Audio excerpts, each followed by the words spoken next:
you know, I really like this, until I don't.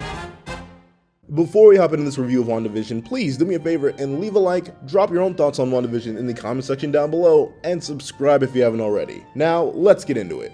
What's up guys, I've got the pencil here, and here we are to review Season 1 of WandaVision. And I am both pleased and disappointed, but in a good sense. I'm still gonna say I'm more so pleased by the show than I am disappointed, so much so that I still do really like the show. I would even rewatch it, I just won't rewatch it anytime soon since I don't necessarily care to. I was initially gonna drop this review last Friday when the final episode dropped and just straight up give you my raw thoughts on it, but I want to give myself some time to think on it, reflect on it, get a little more of a comprehensive view of the show and what it means for not just itself but the MCU, stuff like that. That's the thing when reviewing a series that comes within a line of series. You got to be able to think about it not just on the level of the show itself, but also what it means for everything else, because essentially WandaVision is just a chapter in an ever expansive narrative of narratives that is the Marvel Cinematic Universe. So let's talk about it. I'll just split this video into two parts, what I liked and what I didn't like.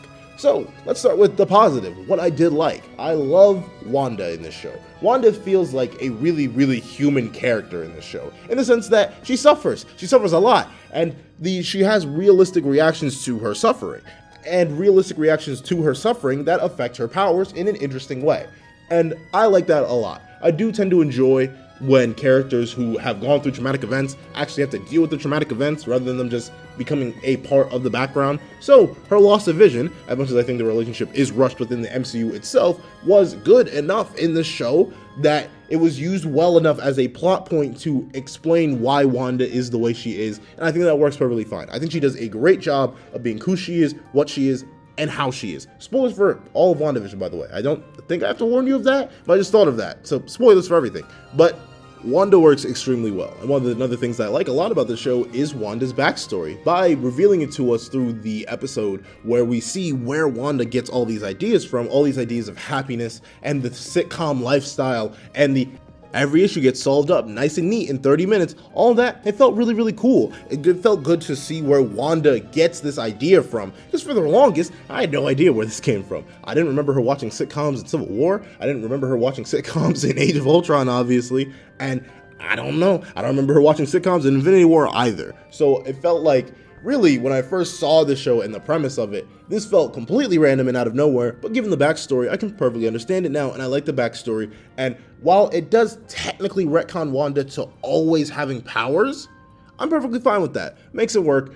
It's honestly more lead into the more mutant side of things rather than the, not necessarily mutant, I suppose, because their parents, maybe it's gonna be retcon that they're the adoptive parents or something like that, but I'm fine with her having powers from Rip. But now I just have questions about Pietro. But regardless of that, I'm glad that she has powers from Rip. It explains why they seem to be such a deep set part of her. It's cool to see that the Infinity Stone so much not only amped her, but she also amped it. She sort of tied herself to it by mingling them together and making something completely new. She changed its color and everything. I like that. It's cool to see more stuff about the background of the MCU. I love the Infinity Stones as a concept, so seeing more of them was great. I love all the backstory. Fantastic.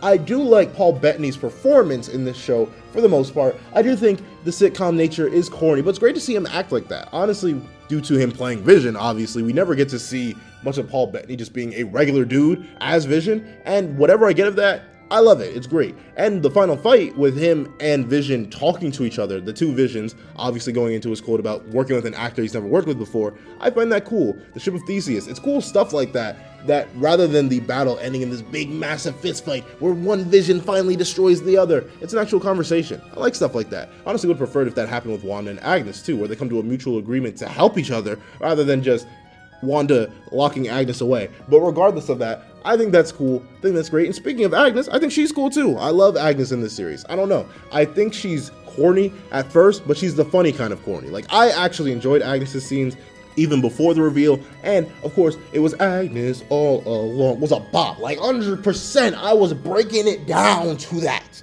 because it was that fire of a song. I loved it. And overall, I think Agnes was a super fun character, and I'm glad she was included. I do wish that, no, we're gonna save that. We're gonna save any wishes, but those are the main parts of the show I like. I love Wanda, I love Vision, I love their entire relationship.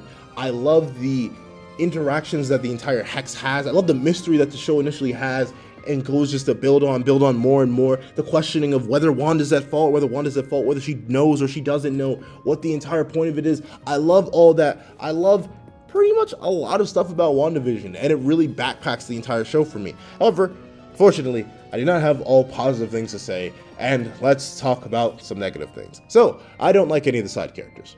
Legitimately. Like, not a single one of them. And here's the thing. Monica Rambeau, seeing her all grown up, cool. I didn't like Captain Marvel. I'm going to talk about that in the future, but I didn't like it, so I didn't really care from the characters from that, but seeing her grown up and knowing that her mom died, while her getting off screen is understandable, because it's a TV show,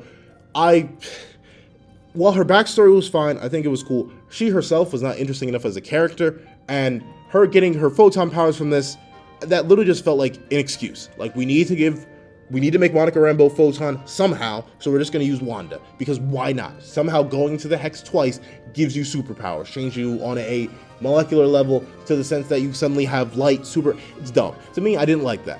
I didn't like Jimmy Woo, and I know a lot of people love Jimmy Woo. He's the best character for everyone else. I just found him boring and annoying. Not that the actor's a bad actor. The actor plays Jimmy Woo just fine. I just hate the voice he does.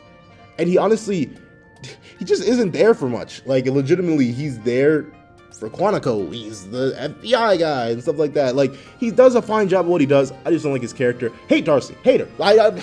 Once again, that actress is not a bad actress. She does perfectly fine within the role. I just hate the character that she has to play. I know people find that funny. I don't. I was literally annoyed. And that's the thing where every character that's not Wanda, Vision, or Agnes feels pointless, kind of bad. Like, they shouldn't even be here. I'm not gonna lie. If this was just a show of Wanda dealing with her depression and going through like almost this psychiatric look back on her entire life experiences and realizing what she's done wrong and how what she's doing is wrong, I would have perfectly rocked with that. But Hayward, from all his issues with the military, the only thing I like about Hayward is that he was a lying schemer and he really just wanted his own vision. That's really cool. I don't know. I think Vision being a weapon is an important factor. Sure, that's fine, but other than that, I'm like, why is he here? There's so many.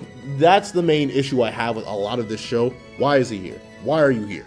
And I have the same issue with the kids. I think the kids, while being a good plot device for Wanda to care about, just, I didn't care. I kind of didn't like both of them. And once again, shockingly enough, the actors, these child actors, did a fantastic job. They did a great job playing the kids, but considering Vision was already such an important part of Wanda's life, giving Wanda more fake things to worry about in terms of what she was looking for, it doesn't do it for me. At least personally, I just didn't care enough about the kids. Because once again, they were introduced, I think around episode 4 or 5, were completely irrelevant to me, and I just didn't care. I was more intrigued.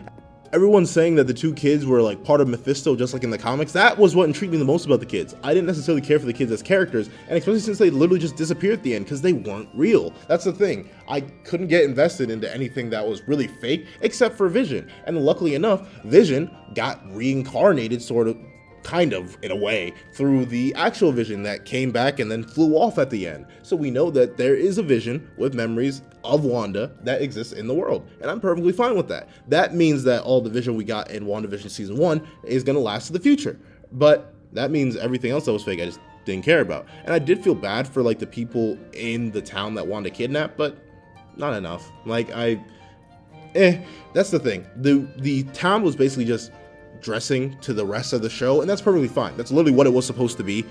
But I know I'm supposed to feel bad for these people, and I do at moments. I felt bad for the one guy who has people that he actually is pressing worried about. I did feel bad for the woman who was the villain of Wanda that ended up having her daughter locked away. I felt bad in those moments, but retroactively I'm like, it doesn't matter, because these are characters I don't know, and they aren't given enough time for me to get to know them and care them. They're literally just snippets.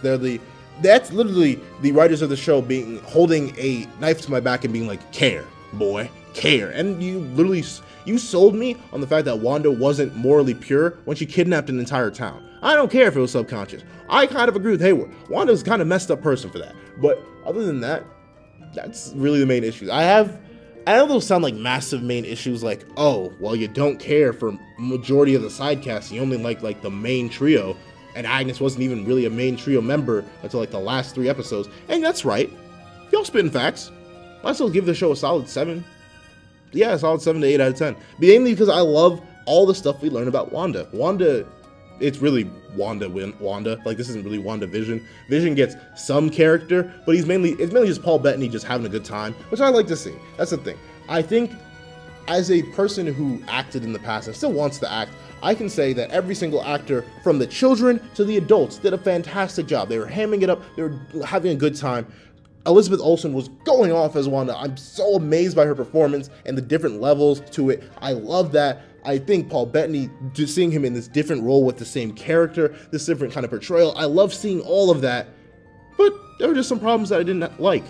I can't say this show was acted badly at all. Everyone fulfilled their roles. It's just that some of the roles that they fulfilled, I wasn't the biggest fan of. But that's just me. I give the show solid 7 out of 10. If you had fixed the side characters or replaced them with something else, if you had given me just a more Wanda, like, this sounds really wild, give me a show purely based on WandaVision and Agnes, I would have rocked with it.